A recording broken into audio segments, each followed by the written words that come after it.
Now, if Smith were around today, he would have to write a different book, and it would be called The Theory of Moral Outrage, because the default setting for anybody wishing to make a point in politics today is outrage. One has to be in a state of moral indignation to get anywhere.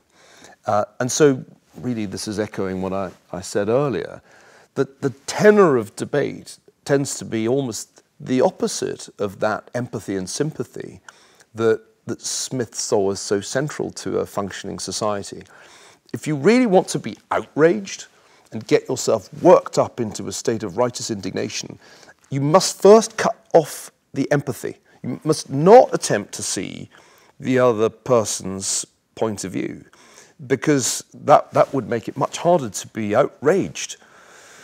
Empathy is what a good parent teaches a child as soon as possible. Children don't start off very empathetic, and you try to train them to be empathetic. You know, don't you think that, you know, Johnny really didn't particularly enjoy that punch you gave him on the nose?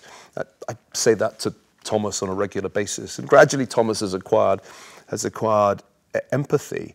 He'll lose it again when he becomes a teenager, of course, but you know, you live in hope that you'll embed it. But I have a sense that the social justice warriors of American campuses are engaged in some rather different process to try to stamp out empathy. Don't, for heaven's sake, put yourself in the position of somebody who voted for Donald Trump.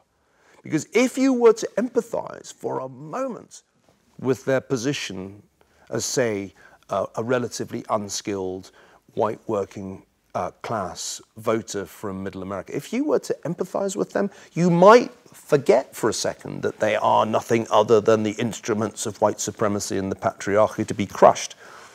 So we are actually witnessing a sustained campaign against empathy in order to keep the level of moral indignation high enough for whatever goal is in the minds of the social justice movement.